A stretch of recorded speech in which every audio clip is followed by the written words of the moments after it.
Yep, right here. That's it. All the way, all the way. Oh. Keep going. Yeah. No, the next interchange.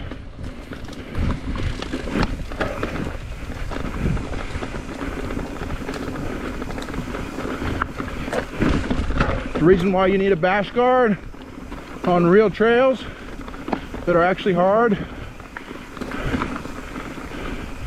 And here's a baby version of the last trail built. Right here you can practice your stopping right here by grabbing your front brake. All right, stop right here. This is where we just exited. The POV showed us exiting, and I said that this right here is good practice for the last trail built, because you can grab your front brake on that incline and it gives you a little bit of what it's going to feel like on that step, that big step that Javier did in the video. So I'm going to turn around, go the direction you'd actually ride the trail. This is the direction you would actually ride the trail. To ride the very first trail that was ever built over here, you're going to take this right here and you are going to stay to your left, okay?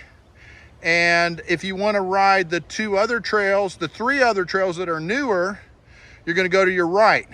Now, if you want to ride the rest of the trails, you're going to make a hard left. So you're going to come off of that, you're going to make a hard left, and you're going to come over here where Javier is, and you're going to enter here.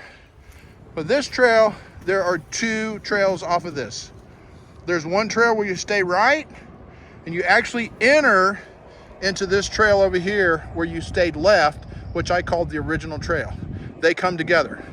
But if you get on this trail and you make a left, then you go down through another trail that's pretty hard because it's got a lot of rollers in it, and your body position, your braking has to be really good when there are rollers on a descent.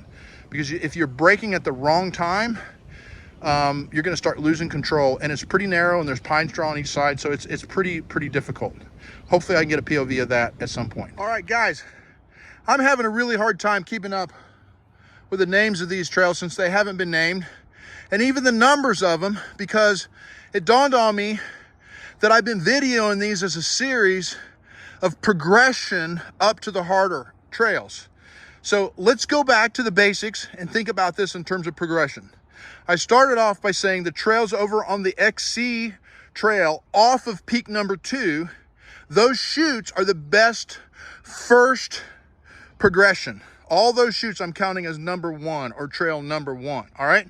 Now we're coming over to a totally different peak, peak 1, which is the peak closest to the parking lot.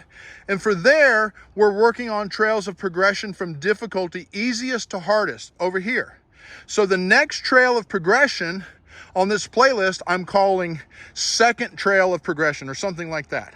And that's the trail that I rode with my buddy Matt. He's behind me, and I kidded around and called it Grampy's Trail. That's the easiest of all the trails over here. And then after that, I did a trail that I named in the playlist third trail in progression.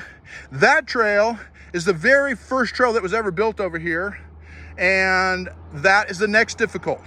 And then we did the fourth trail in progression, and that trail enters at a different place over on peak 1, but it joins with the last trail that I just talked about, which was the very first trail ever built. All right, so those trails, two trails come together. All right, that's the fourth trail in terms of progression. Now, the fifth trail in terms of progression, I haven't videoed yet. I'm going to video that. I hope all this helps. I'm certainly confused. You probably are even more confused than me, but just come over here and do these trails on this peak. And if you watch my videos, you'll probably recognize the trails.